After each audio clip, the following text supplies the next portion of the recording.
Allahumma zidna ilman wa fahman wa alhiqna bisalihin amin ya rabbal alamin. Sambungan kitab Kanzul Minan ala Hikam Abi Madian, muka surat 11, barisan yang keempat dari bawah.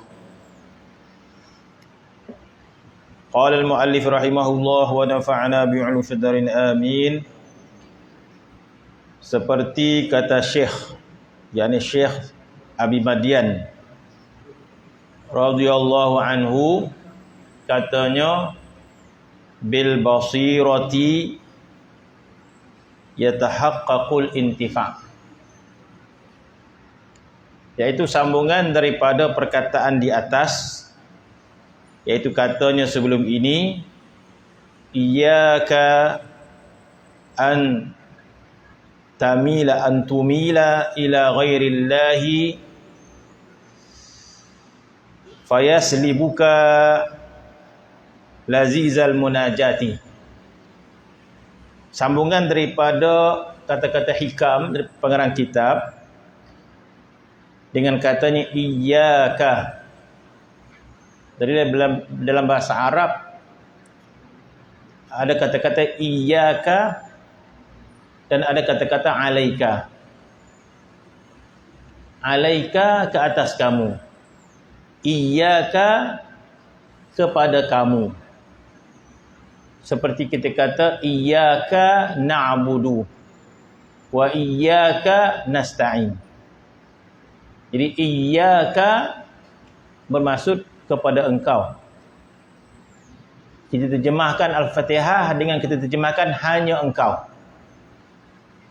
Dalam Fatihah kita sebut iyyaka na'budu wa iyyaka nasta'in. Itu bermaksud hanya engkau. Hanya kepada engkau kami sembah. Iyyaka nasta'in, hanya kepada engkau kami minta pertolongan. Itu maksud Al-Fatihah. Alaika ke atas kamu. Ke atas kamu.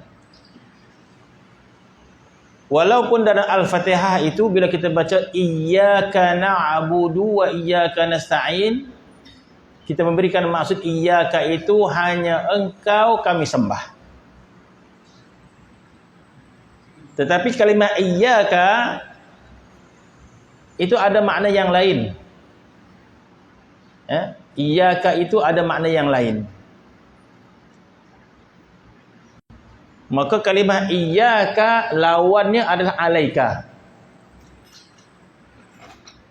Ataupun sekiranya iyyaka itu lawannya alaika, maka iyyaka itu maksudnya bukan iyyaka na'budu wa iyyaka nasta'in. Iyyaka na'budu wa iyyaka nasta'in hanya engkau kami sembah, hanya engkau kami minta pertolongan. Tetapi bila kalimah iyyaka makna lawannya alaika, maka kita kata iyyaka makna dia lain. Maka jadilah iyyaka itu bermaksud jangan.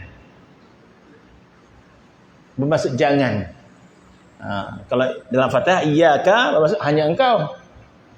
Tetapi bila kalimah iyyaka bermaksud lawannya alaika, maka iyyaka kita kata maksud dia jangan. Maka di sini kalimah iyyaka antumila bermaksud jangan. Maka makna alaika bermaksud ke atas kamu. Iyyaka kepada kamu. Tetapi iyyaka yang lawannya alaika, iyyaka maksud dia jangan, alaika maksud dia hendaklah. Jadi bila kita kata hendaklah kamu membaca Al-Quran, alaika biqiraatil Quran, alaika an taqra'ul Quran, hendaklah kamu baca Quran. Itu bahasa Arab. Alaika maksud ke atas kamu. Bila dipadankan dengan beberapa kalimah, maka jadilah maksud hendaklah. Alaika biqiraatil Quran, alaika an tasuma kulla yaumil isnin wa yaumil khamis. Hendaklah kamu puasa hari Isnin Khamis. Itu kalimah bahasa Arab. Bila masuk iyyaka, maka maksud dia jangan. Maka di sini maksud dia jangan. Iyyaka antumila. Jangan. Di sini kata takutlah. Maksud sama tu. Takutlah maksud jangan. Iyyaka antumila ila ghairillah. Jangan kamu cenderung kepada yang lain daripada Allah. Kita tasawuf macam itulah. Dia punya bahasa dia kan. Sebab kita tasawuf, dia tidak membicara kepada syurga neraka, tapi berbicara tentang Allah.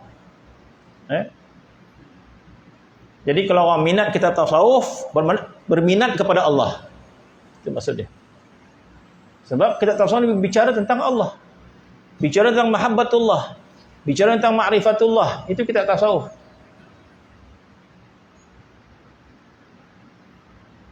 Sebab itu kata Sidi Abi Madian, iyyaka antumila ila ghairillah.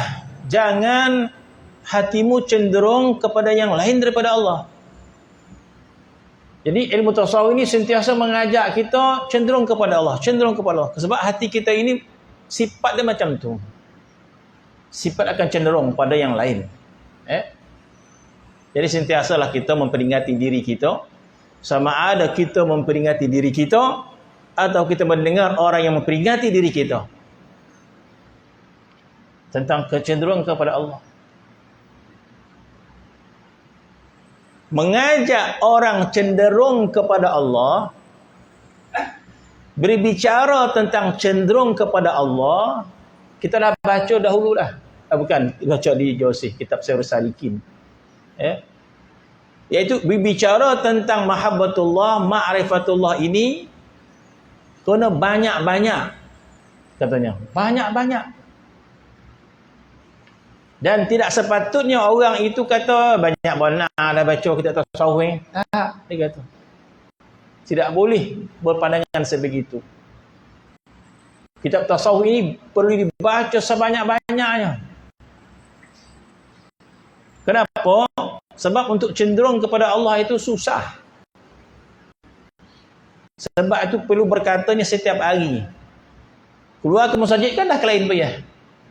Kalau hati kita tak kuat. Sebab itu perlu kita berbicara tentang mahabbatullah selalu.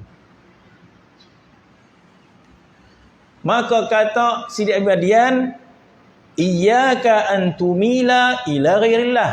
Iyyaka maksud jangan. Di sini kata takut, maksud jangan. Janganlah engkau. Iyyaka, janganlah engkau. Antumila ila ghairillah. Engkau cenderung kepada lain pada Allah.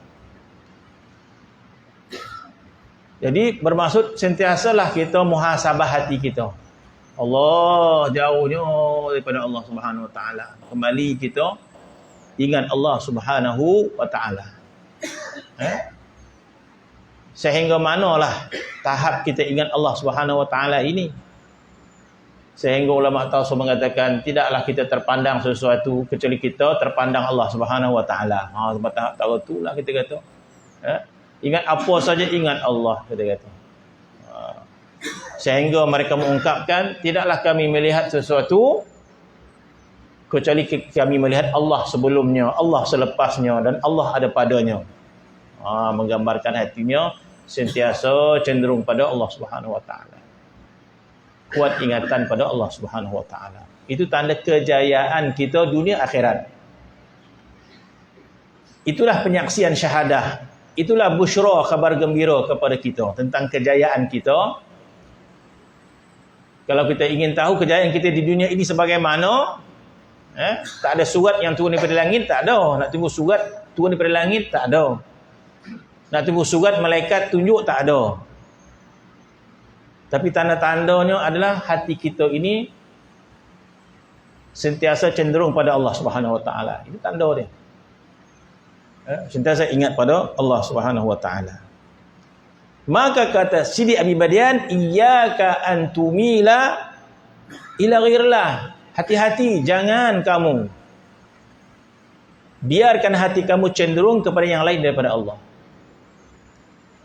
Dengan arti kata lain, Kita teringat apa sahaja, kita memandang kepada sahaja, jangan pisahkan ingatan kita daripada Allah terhadap sesuatu, sebab pada hakikat dia tidaklah kita memandang sesuatu kecuali sangat berkait rapat dengan Allah Subhanahu Wa Taala. Allah Taala terlebih hampir kepada sesuatu yang kita pandang itu daripada apa yang kita jangkaukan. Kenapa? Tidaklah setiap sesuatu yang kita pandang berada di hadapan kita kecuali Allah Subhanahu Wa Taala yang menjadikan benda itu.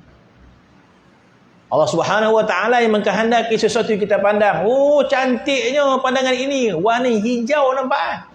Siapa yang menjadikan benda itu hijau? Allah Subhanahu Wa Taala. Cantiknya pemandangan, masya-Allah, hijau nampak dia. Sawah lawa lain macam hijau. Nama dia hijau. Tapi ada hijau muda, ada hijau tua, ada hijau sekian. Cantiknya warna hijau. Kau hijau pakat ni semua tak lawa benda. Hijau ni bermacam-macam. Oh, lawa ni. Maka kita ketika melihat sesuatu yang dijadikan oleh Allah, mana mungkin berpisah daripada Allah Subhanahu Wa Taala pada hakikatnya. Allah Taala yang menjadikan, Allah Taala tadi. Kenapa kita lalai daripada Allah Subhanahu Wa Taala? Maka ketika kemudian iyyaka an tumila ila ghairillah, janganlah sekali-kali engkau cenderung kepada yang lain daripada Allah. Kenapa? Ini ada natijah daripada kita selalu memisahkan hati kita daripada Allah. Kesan daripada kita betapa kerap, betapa banyak dan betapa kuatnya hati kita. Kadang-kadang orang cenderung kepada sesuatu tak lama pun, 5 saat je, tapi kesannya luar biasa. Kenapa? Sebab dia memandang dengan halaba dan gairah dan sebagainya. Sekali terpandang saja, mengigau seminggu. Nampak kereta, ya Allah, lawa, seminggu mengigau. Contoh, nampak apa saja, ya Allah, lawanya baju tu, seminggu kita terpaut. Kesannya dahsyat, walaupun sedikit, dia kata. Maka katanya, apa kesan dia? Wa iyyaka an tumila ila ghairillah, janganlah sekali-kali engkau biarkan hati engkau itu cenderung kepada yang lain daripada Allah. Natijahnya apa? Natijah dahsyat. Natijahnya merugikan kita. Natijahnya adalah penyakit kebanyakan orang Islam. Yang mana penyakit itu kita tak risau pun. Yang kita risau COVID. Bukan tak risau COVID. Boleh risau. Tapi penyakit yang lebih dahsyat, kita tak faham tentang bahayanya, maka kita tak risau. Takkah itu menggambarkan lemahnya iman kita tentang akhirat? Apabila kita risau kehidupan dunia lebih pada akhirat, apa maksud dia? Maksudnya lemah yakin kita tentang akhirat. Itu maksud dia. Kalau kita risau dunia lebih pada akhirat, apa maksud dia? Maksud dia kita lemah yakin pada akhirat. Itu maksud dia. Kalau kuat keyakinan tentang akhirat, maka akan terselah pada amal kita. Itu dia. Maka kata Sidi Abi Badian, iyyaka an tumila ila ghairillah. Janganlah engkau sekali-kali biarkan hatimu cenderung kepada yang lain daripada Allah. Mana kata selalu kita lari daripada ingatan kepada Allah. Apa natijahnya? Fayaslibuka. Tuhan tarik. Tuhan tarik. Yaslub ni Tuhan tarik. Tarik kembali. Apa Tuhan tarik? Faislibuka ladzidal munajat. Tuhan tarik daripada kelazatan munajat. Maka selama-lama kita tak pernah rasa kelazatan munajat dengan Allah. Jadi rupa-rupanya kita tak pernah rasa lazat munajat dengan Allah, sebenarnya kesalahan kita. Kesalahan kita. Tak pernah rasa laziz munajat, tak pernah rasa kelazatan munajat, tidak pernah rasa menghadap Allah ni, tak pernah rasa lazat. Yang rasa menyeksakan. Allah, lama bona pula berzikir, lama bona pula menghadap Allah Subhanahu Wa Taala. Kenapa? Sebab dihalang, Tuhan haramkan kita untuk rasa kelazatan munajat. Kita tak risau, tak ada masalah dia. Tak yang penting makan putih cenai sedap. Kono pula tu jenai kambing. Oi, terliur gitu. Tak pernah kita risau oleh selera kita terhadap Allah itu telah ditarik oleh Allah Ta'ala. Ada pernah kita risau? Tak pernah risau tak ada duit. Risau hilang selera ada. Allah tak selera pula selalu 3 kaping tu jenai ni. Kaping pula risau betul dan kisah. Paling kita risau betul. Selalu banyak makan ni dah tak makan. Selera makan kita risau. Selera kita dengan Allah Subhanahu Wa Ta'ala tak pernah kita risau. Maka kesannya faislibuka lazizal munajat. Allah Ta'ala akan haramkan, Allah Ta'ala akan halang kita, tarik rasa lazat munajat pada Allah Subhanahu Wa Ta'ala. Jadi rupa-rupanya kita tak rasa lazat ketika salat. Kita tak rasa lazat ketika berzikir. Rupa-rupanya kita biarkan hati kita cenderung kepada yang lain daripada Allah. Apakah Tuhan suruh ke kita cenderung kepada Allah? Selepas salat, Tuhan suruh. Kita yang dogi. Tuhan ada ajak tak? Tuhan ada pelawar tak kita? Tuhan pelawar. Wa iza qadaytumus shalah fazkurullah. Fa iza qadaytumus shalah, bila kamu dah salat, fazkurullah. Ingat Allah. Bila sembahyang Tuhan kata ingat Allah. Ingat Allah apa maksud dia? Kembali cenderung pada Allah Subhanahu Wa Ta'ala. Fazkurullaha qiyaman wa qu'udan wa ala junubikum. Allah Ta'ala kata bila kamu dah salat bagi salam, kamu nak ke mana bawa hati kamu selepas salat? Tuhan dah perintah fazkurullah.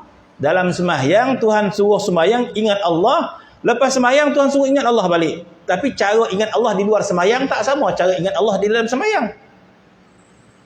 Ingat Allah dalam sembahyang ada peraturan yang perlu kita ikut. Tak boleh kita ubah-ubah. Saya nak tukarlah ingat Allah, tak nak baca Fatihah, saya baca surah Yasin betul-betul. Tak jadi. Saya nak baca takbir, tak ada baca Allahu Akbar dah. Saya nak baca Subhanallah lah. Tak boleh. Subhanallah ni ingat Allah juga. Tapi tak jadi dia dah. Jadi ingat Allah dalam sembahyang ada cara yang, tetapi walaupun macam tu, dalam sembahyang ingat Allah, dalam sembahyang Tuhan kata ingat Allah ni. Ayat Quran sebutnya tu. Fa iza qadaytumus salata fazkurullah. Bila kamu dah sembahyang ingat Allah. Qiyaman, Tuhan kata, ketika kamu berdiri, wa qu'udan, ketika kamu duduk, wa ala junubikum, ketika kamu berbaring. Makna kata Allah Ta'ala pelawar kita selepas sembahyang cenderung kembali pada Allah Subhanahu Wa Ta'ala. Ada perintah, tak ada perintahnya ada. Cuma kita ya tak ada.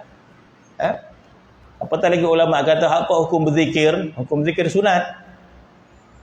Tak berzikir tak berdosa, kita kata. Tapi ada huraian yang lebih daripada itu lagi. Yang mana sunat boleh tukar jadi wajib. Hukum zikir sunat. Apa hukum baca Quran? Sunat. Baca Quran sunat. Baca dapat pahala, tak baca tak berdosa. Baca Yasin malam Jumaat, apa hukum dia? Sunat. Apa maksud dia? Baca dapat pahala. Tak baca tak berdosa. Jadi hukum baca Quran sunat. Tetapi bertukar menjadi wajib bila kita salat, sebab tidak sah salat kecuali baca Fatihah. Maka Fatihah jadi wajib. Asal Quran sunat, termasuk Fatihah, hukum dia sunat. Tapi bila munasabah sesuatu bertukar jadi wajib, maka baca Quran, baca Al-Fatihah dalam salat hukum dia wajib. Wuduk itu sunat. Berwuduk sunat. Berwuduk dapat pahala, tak wuduk tak berdosa. Tetapi wuduk yang sunat bertukar jadi wajib bila nak salat.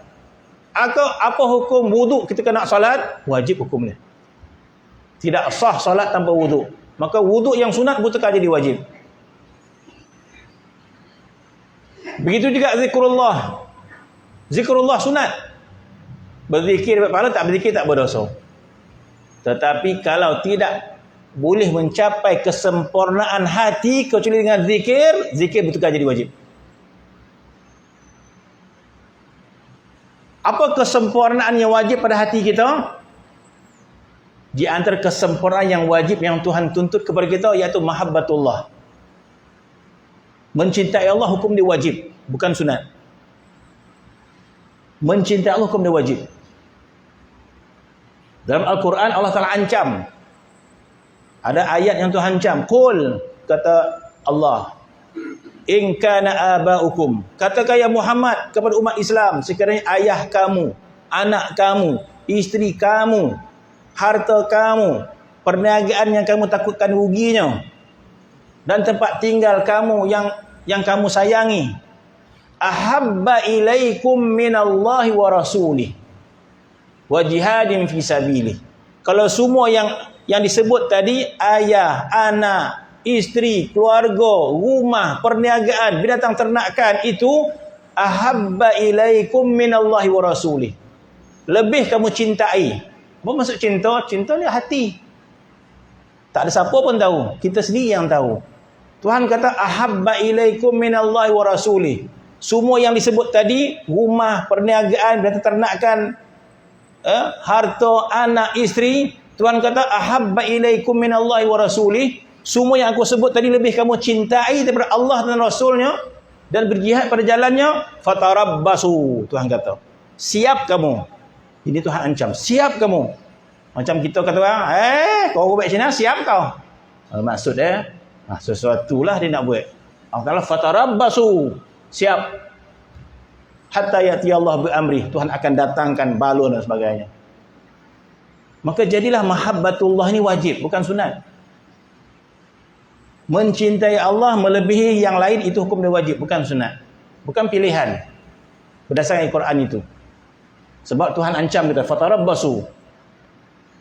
Maka mahabbatullah itu wajib, bukan sunat. Maka nak dapat mahabbatullah, macam mana cara dia? Kena banyak berzikir. Kau tak banyak berzikir, ingat roto ya, macam mana? Duit. Membesar dalam hati kita tu. Maka pautan kita kepada duit sangat besar. Roto, berzikir dalam tu. Apa jadi dia? Roto tu menempati hati kita. Lebih kita cintai dunia. Apa jadi dia? Maka dia menempati hati kita. Maksud dunia lebih kita cintai daripada Allah Subhanahu Wa Taala. Salah dah, salah. Sebab Tuhan dah sebut dah. Kalau itu lebih kamu cintai, siap. Tuhan kata. Maksud kita ni tak buat kojo.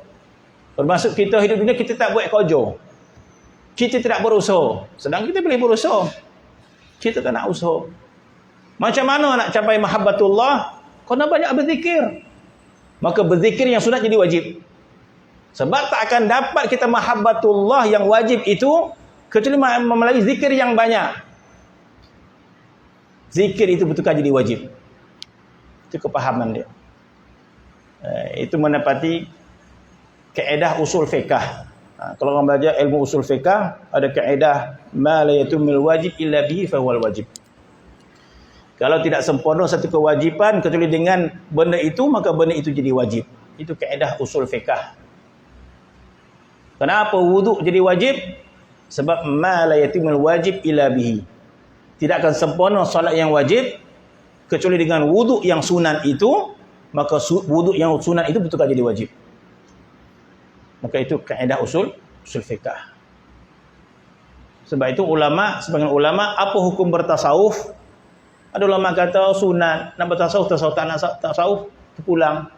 Maka ulama yang mengatakan wajib bertasawuf, mengikut kaedah usul fiqh, la yatimul wajib illa bi fa huwal wajib. Manakala tidak sempurna hati kita ini, penyucian dia, kecuali dengan bertasawuf, maka tasawuf jadi wajib. Itu kaedah yang diletak ulama. Nak terima, tak nak terima, pokoknya kat situlah. Maka kata Sidi Ahmadian, iyyaka an tumila ila ghairillah. Janganlah kamu sekali-kali cenderung yang lain daripada Allah, banyak cenderung dan sebagainya. Maka apa natijah dia? Fayaslibuka lazizal munajat. Tuhan tarik kembali kelazatan munajat. Kita ni bukan Tuhan tarik, tak pernah rasa. Tarik ni bila dah bagi, tarik. Itu maksud tarik kan? Yaslibuka ni tarik semula. Kita ni tak pernah rasa, mana tak pernah dapat. Sebab hati kita ni memang dari dulu cenderung kepada yang lain daripada Allah Subhanahu Wa Taala, dan kita tak faham kehinaan dia dan kita tak faham kesalahan dia, maka kita biarkan diri kita sebegitu. Kecuali kita diberikan kepahaman oleh Allah Subhanahu wa taala. Betapa wajib hati kita cenderung pada Allah Subhanahu wa taala yang menjadikan kita. Allah Subhanahu wa taala yang berikan kita kehidupan di akhirat dan dunia dan akhirat. Tidakkah sepatutnya hati kita ini cenderung pada Allah Subhanahu wa taala? Maka sambungnya,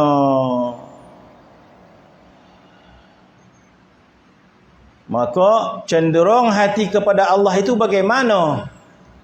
Maka katanya cenderung kepada Allah Ta'ala itu bil basirah. Bermaksud antumila. Mana cenderung kepada Allah Ta'ala itu mendapat lazizal munajat itu bagaimana? Iaitu dengan bil basirah yatahaqqaqul intifa'. Dengan basirah maka akan dapat manfaat itu. Maka setiap daripada kita ada dua pandangan. Kita ada pandangan zahir, kita ada pandangan batin.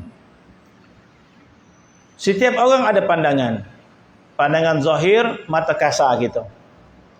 Kita nampak orang tinggi, rendah, putih dan sebagainya. Itu nama dia basar. Manusia yang sempurna diberikan basar. Dan pandangan seorang tak sama. Orang muda, orang yang dah tua, hampir mata ada congin mata sama.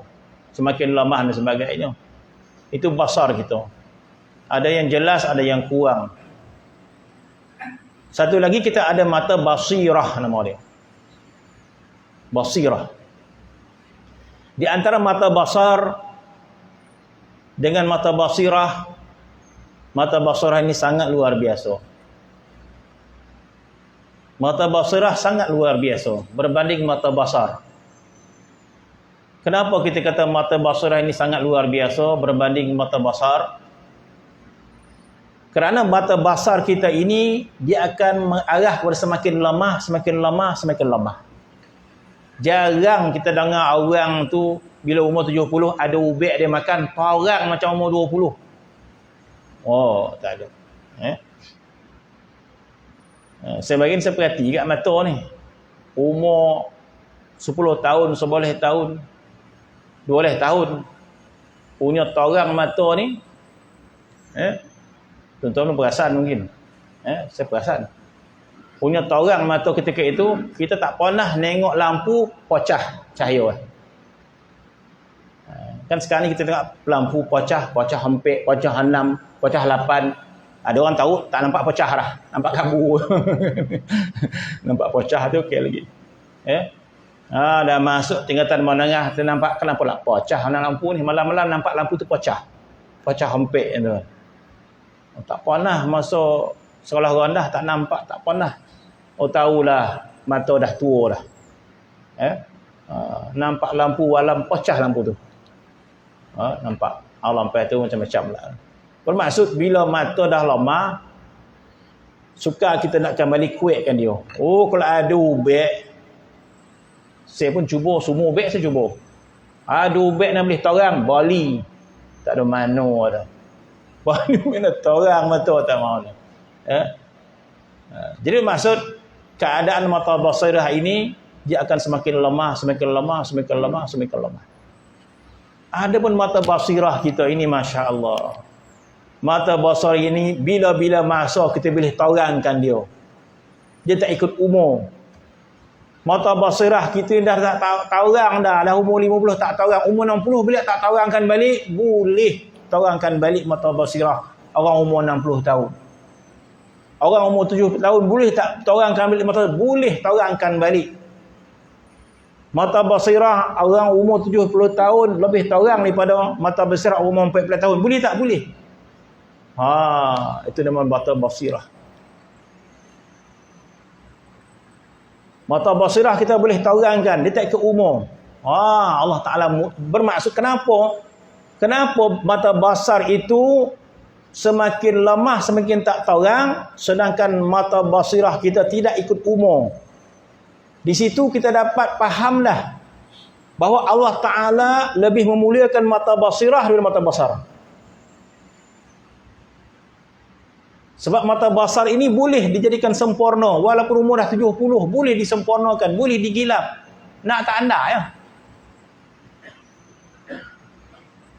Maka Allah Subhanahu wa Ta'ala menyebut dalam Al-Quran orang yang boleh menambah tajam mata basirahnya, Allah Ta'ala sebut dalam Al-Quran.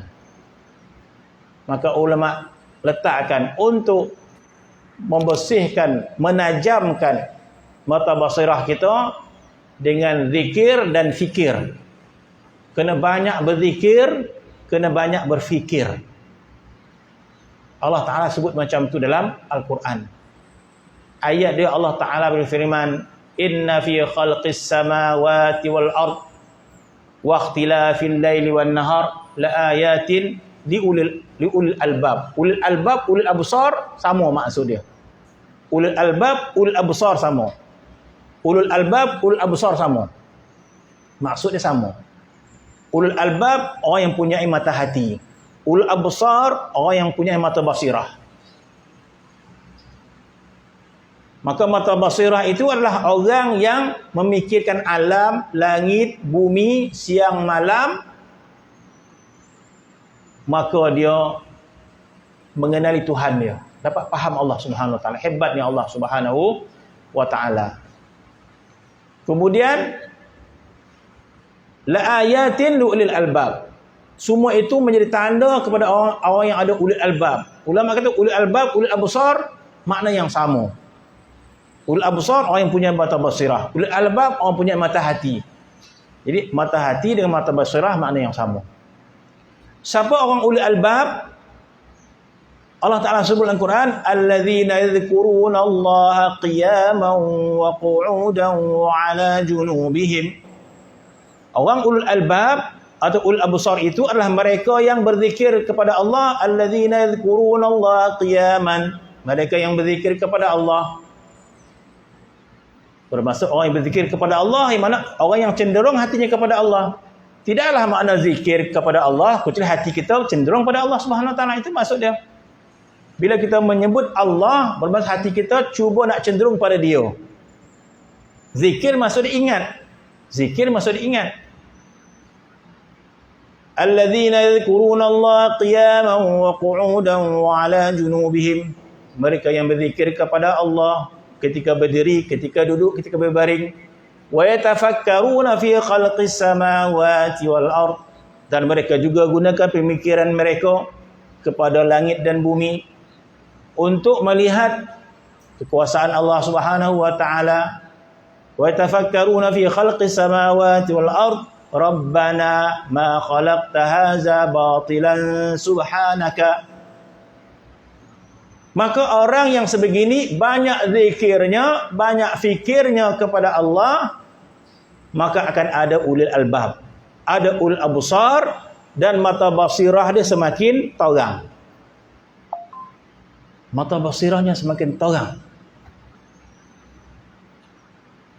Dia akan melihat kalam Allah dengan mata basirah. Kalam Allah tak boleh kita lihat, ataupun kalam Allah kita tak boleh dengar dengan telinga. Telinga kita mendengar kalam Allah. Bila ada orang baca Quran, ada orang baca musabaqah Quran, telinga ini mendengar Allah, kalam Allah Subhanahu wa Ta'ala. Tetapi tidak sama orang mendengar kalam Allah dengan telinganya dengan mendengar Allah dengan basirah dia. Jadi basirah ini melihat dan juga dia mendengar. Dia mendengar dan juga dia melihat. Mata basirah ini. Jadi orang yang terang mata basirah dia, ketika mana dia mendengar kalam Allah, tak sama dengan orang basirah dia kabur. Orang yang mata basirah dia semakin terang, tidak sama dapatan dia ketika berzikir, ketika orang mata basirah dia dah kabur. Maka orang yang terang mata basirah dia, dan mata basirah terang ini adalah sepatutnya sifat orang mukmin. Mana sifat orang mukmin Mata basirah dia perlu tahu orang. Sehingga Allah Ta'ala sebut dalam Al-Quran, innamal mu'minuna. Allah, kalam Allah. Siapa nak jadikan panduan kalam Allah, silakan. Siapa tak nak, pokok di situ. Garang pula malam ni. Garang tu biar kita tersentak sikit. Garang pula ustaz ni. Saya kalau bab-bab yang pun saya pakan sikit. Ghirah gitu kata. Allah Subhanahu wa taala sebelum Quran, innamal mu'minuna.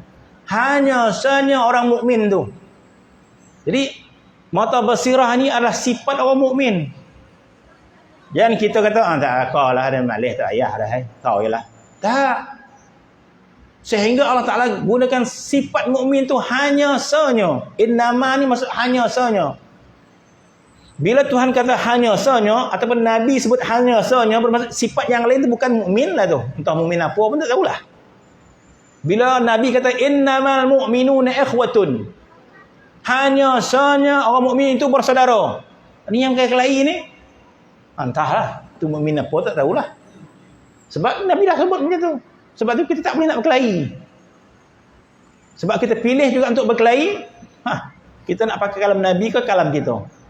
Nabi dah sebut innamal mu'minuna ikhwatun, hanya sahaja orang mukmin itu bersaudara. Akan kelahi dah mukmin macam mana Sebab Nabi dah letak innama. Innama ni maksud adat hasrin, hanya sahaja. Lain daripada tu bukan. Allah Ta'ala menyebutkan innamal mu'minuna, hanya sahaja orang mukmin itu idza dzukirallahu wajilat qulubuhum. Hanya sahaja orang mukmin itu bila berzikir gemetar. Ada rasa gemetar dengan kalimah itu. Tuhan yang sebut. Kita nak faham yang lain, pokok di situlah. Tapi Tuhan dah sebut macam tu. Terpaksa kita berusaha, terpaksa kita untuk membawa diri kita supaya masuk sifat kita seperti mana yang Tuhan sebut. Soholah, macam mana pun. Kalau kita percaya Al-Quran. Kalau kita nak ikut Quran, ikut panduan, ikutlah. Tak ada pula kan. Dan macam tu, dah soholah. Sebab Tuhan dah letakkan innamal mu'minun, hanya sahaja orang mukmin itu.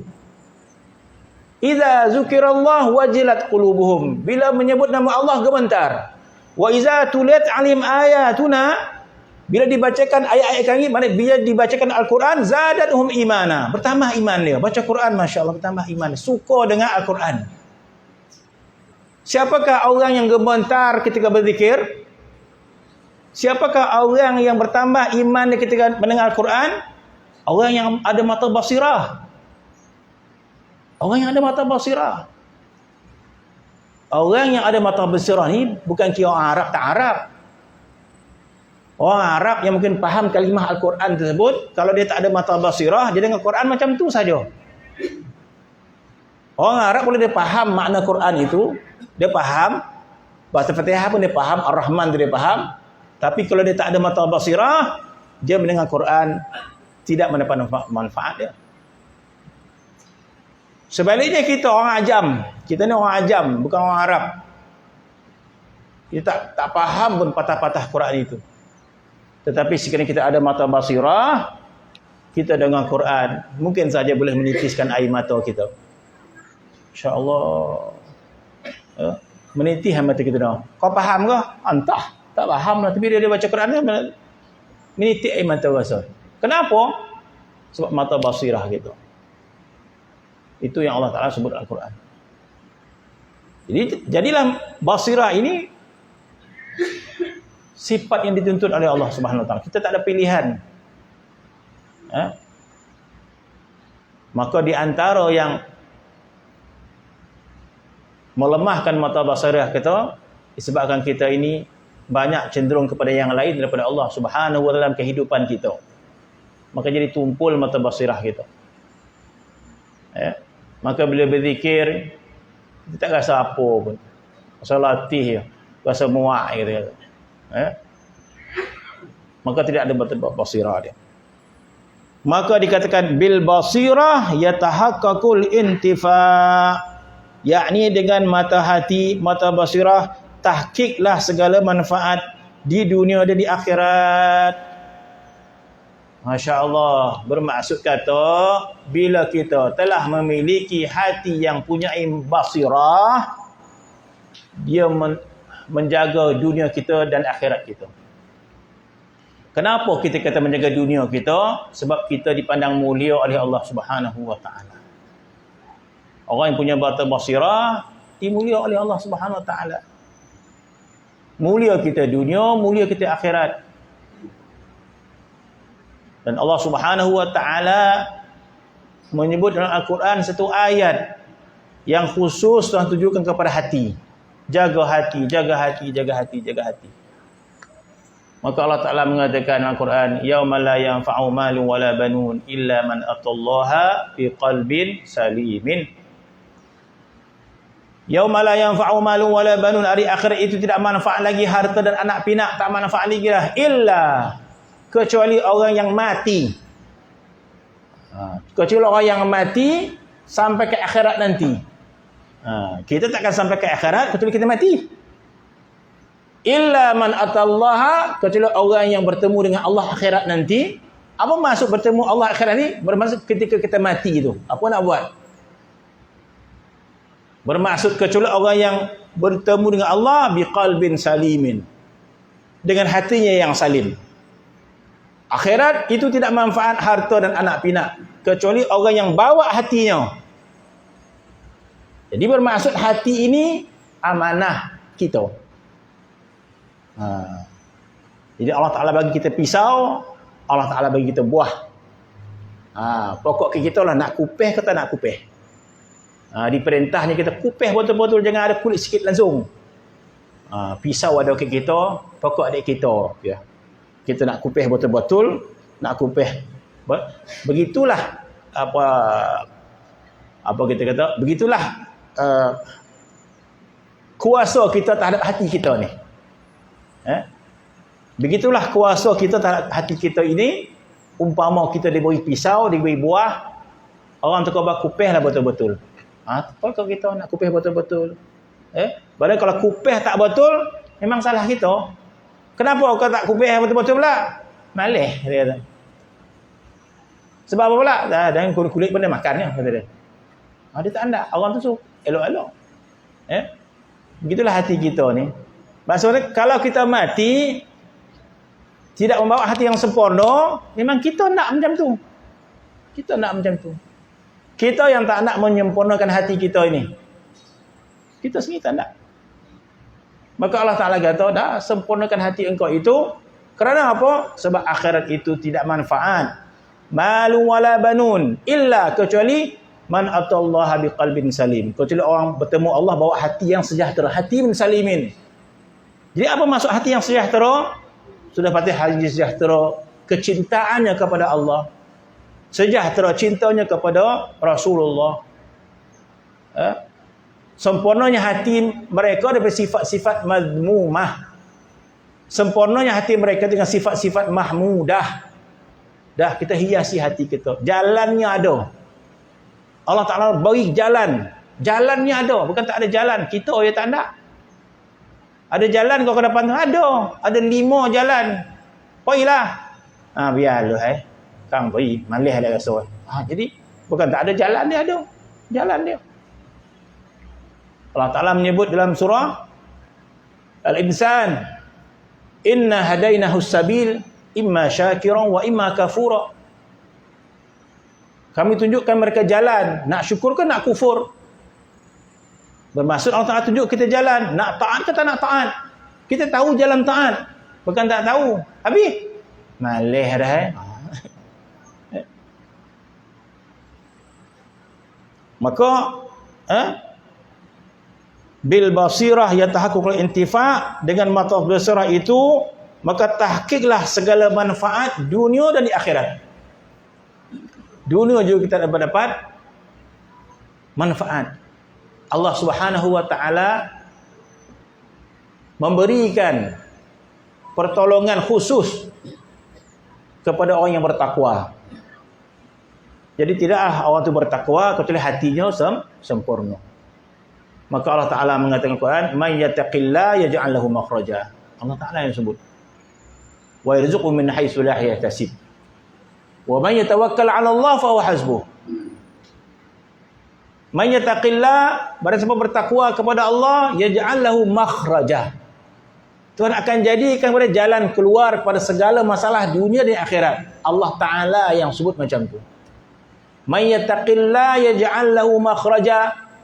Barang siapa bertakwa kepada Allah, Tuhan jadikan dia jalan keluar dari masalah. Bukan tak ada masalah, dia ada masalah.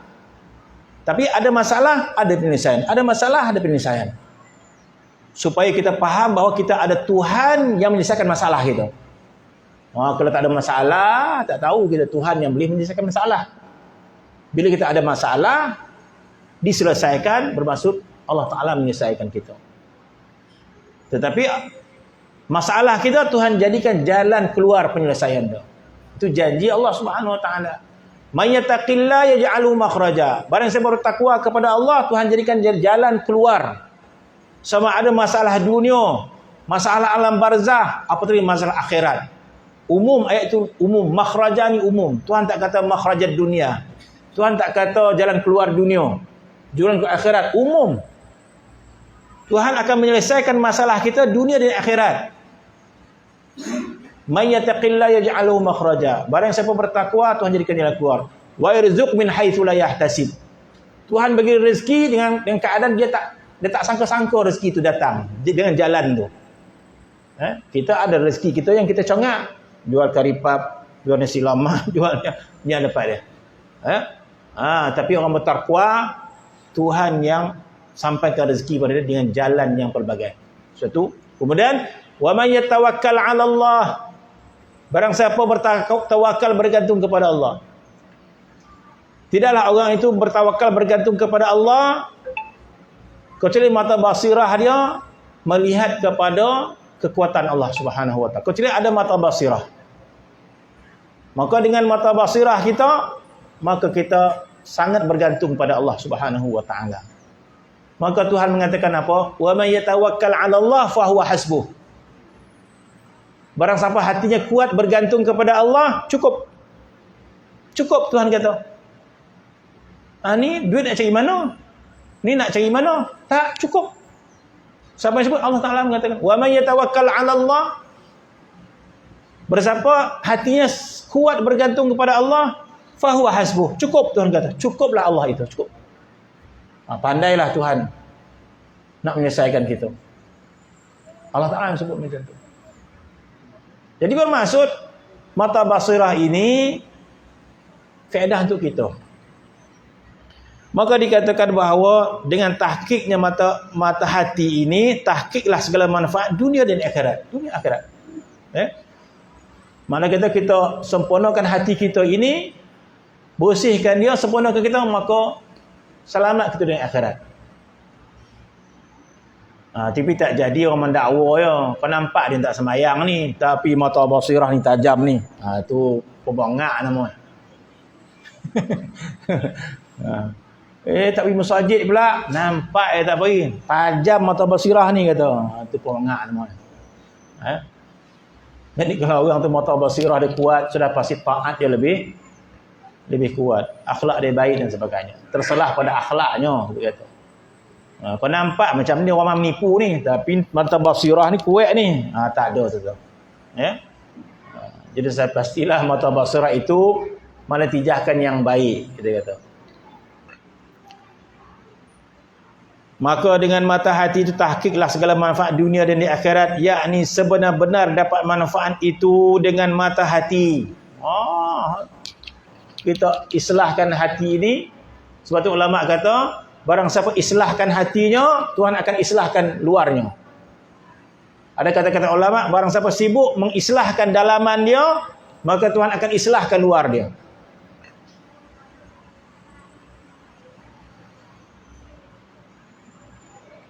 Kenapa begitu? Masya Allah. Bukankah alam dunia ni Tuhan yang punya? Bukankah alam dunia ni Allah Ta'ala yang punya? Bukankah rezeki ni Allah Ta'ala yang pegang?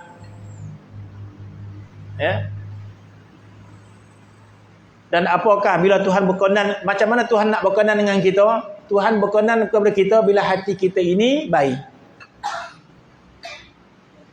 Sebab Nabi dah sebut dah dalam Dalam hadis dia, innallaha la yanzuru ila suwarikum wala ila ajsadikum. Allah Taala tak pandang rupa paras kamu, wala ajsadikum, Tuhan tak pandang jasad kamu. Oh, anak muda yang lawa Tuhan pandang, yang dah tua ni tak daya tak pandang Tuhan dah. Tak. Dan ni dah tua tak daya dia. Tak pandang tidak ke Tuhan ya. Anak muda tu lawa Tuhan pandang tak. Dan ni tak lawa, hidung pun tak mancung tak pandang tidak ke Tuhan tak. Allah Taala tidak memandang rupa paras kamu, wala ila ajsanikum, Tuhan tak pandang badan kamu, walakin yanzur ila qulubikum, tapi Tuhan pandang hati kamu. Jadi Tuhan berkenan nak pandang hati.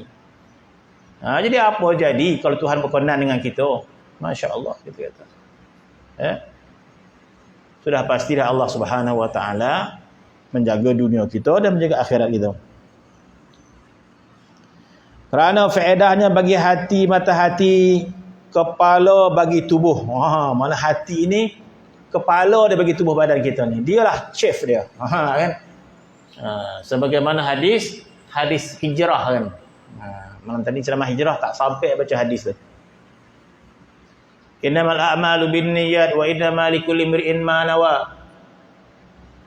Faman kana al-hijratu ila dunya, itu habis. Lepas tu Nabi kata inna fil jasadi mudghah. Satu hadis Nabi kata inna fil jasadi mudghah. Dalam jasad itu ada seketul daging. Iza salahat saluhal jasadu kulluh. Bila daging itu baik, baiklah seluruh jasad. Wa iza fasadatil jasad kulluh. Bila rosak tubuh badan. Ala wahyal qalb. Kita lihat hati. Jadi hati ni bila baik tubuh badan. Bermaksud bila hati kita nak baik, inilah tempat pandangan Allah Subhanahu wa taala. Ikut logik akal dia lah. Ikut logik akal dia. Ada orang yang mulia dan kaya. Logik akal kita. Ada seorang tu dia mulia, dia kaya dan dia pemurah. Ada seorang kaya, dia pemurah, dia dermawan dan dia mulia hati dia. Dia akan bagi hadiah kepada semua orang datang ke rumah dia. Dia bagi. Dia datang betul datang. Dia bagi hadiah. Dalam ramai-ramai tu ada orang yang baik akhlak dia. Baik tingkah laku dia di tuan rumah. Yang lain tu dia tak ada, dia dah makan dia. Dia makan balik. Itulah tak berapa nak ramah mana. Dalam ramai tu ada seorang berakhlak, beradab dengan tuan rumah. Dan tuan rumah berkenan dengan orang tadi sebab dia baik, berakhlak. Tuan rumah ni kaya, mulia, dermawan. Apakah dia bagi benda yang sama? Semua dia bagi balik. Balik ambillah RM100 seorang contoh dia. Dia kaya. Apakah dengan seorang yang dia berkenan tadi sama dengan orang lain? Mana mungkin. Sebab duit banyak. Sudah pastilah orang yang dia berkenan dia suka dia akan bagi banyak. Sebab dia mulia, dia kaya. Mana mungkin orang mulia dia berkira-kira? Tak. Sudah pastilah dia akan bagi banyak. Mana yang lebih baik dia akan bagi banyak. Lebih dia jaga lagi orang yang mulia tadi. Yang lain tu biasa je. Salam pun tak balik. Contoh, yang ni Masya Allah, salam, terima kasih sebagainya. Dah orang mulia tadi, tiba-tiba dah bagi kita. Lepas balik tadi, cek RM1,000 lah bagi. Baik, dia berkenan. Mana ada orang lebih mulia selain daripada Allah Subhanahu Wa Taala? Mana mungkin kita kata orang tu lebih mulia daripada Allah? Sebab dia bagi duit banyak. Mana mungkin kita kata ada manusia yang lebih mulia berbanding Allah Subhanahu Wa Taala? Kita akan sebut macam mana rupa orang mulia. Orang mulia tu bila dia berkenan, dia bagi duit banyak. Kenapa banyak dia bagi duit orang tu? Dia berkenan kat budak tu. Banyak dia bagi duit. Kenapa? Dia orang mulia. Orang Arab, satu kebaikan orang Arab ni, bila dia suka, dia akan bagi tak berkira orang Arab ni. Itu kemuliaan yang daripada Arab lah. Kita tak sampai tahap tu. Kita nak bagi berkira-kira duit tu. Takkan tekan tak bagi yang biru lah. Bahagia kan. Orang yang mulia, dia selalu poket dia ganggam, bagi lah. Kok biru lah. Sebab dah syukur. Sebab itu Nabi pemurah je disebut macam angin yang lalu. Nabi ni pemurah. Nabi pemurah. Dan Nabi orang yang paling pemurah. Ajwadun nas, Nabi ni. Orang yang paling pemurah. Sehingga sebab hadis, dia tak pernah berhenti menyeluk poket dia bagi sedekah pada orang. Jadi kalau ada manusia yang begitu mulia, mana mungkin orang yang mulia menandingi kemuliaan Allah Subhanahu wa ta'ala. Siapakah yang Allah Ta'ala berkenan? Allah Ta'ala yang berkenan kepada manusia yang hatinya baik, hatinya sempurna, dan sebagainya. Maka sudah pastilah Allah Ta'ala menjaga orang itu dunia dan akhirat. Keyakinan ini kalau ada pada hati kita, ini nama dia husnuzannu billah. Kita baik sangka dengan Allah Ta'ala. Sedangkan itulah sifat Allah. Keyakinan kalau kita ada, apa keyakinan kita? Yakni bila kita membaiki hati kita, kita yakin Tuhan muliakan kita. Nama dia husnuzan. Kita baik sangka dengan Allah Subhanahu Wa Taala. Berbaik sangka dengan Allah ini amalan yang sangat mulia. Kita rasai Allah Ta'ala memuliakan kita bila kita menjaga hati kita. Maka katanya di sini segala manfaat dunia akhirat, yakni sebenar-benar dapat manfaat itu dengan mata hati kerana faedahnya bagi hati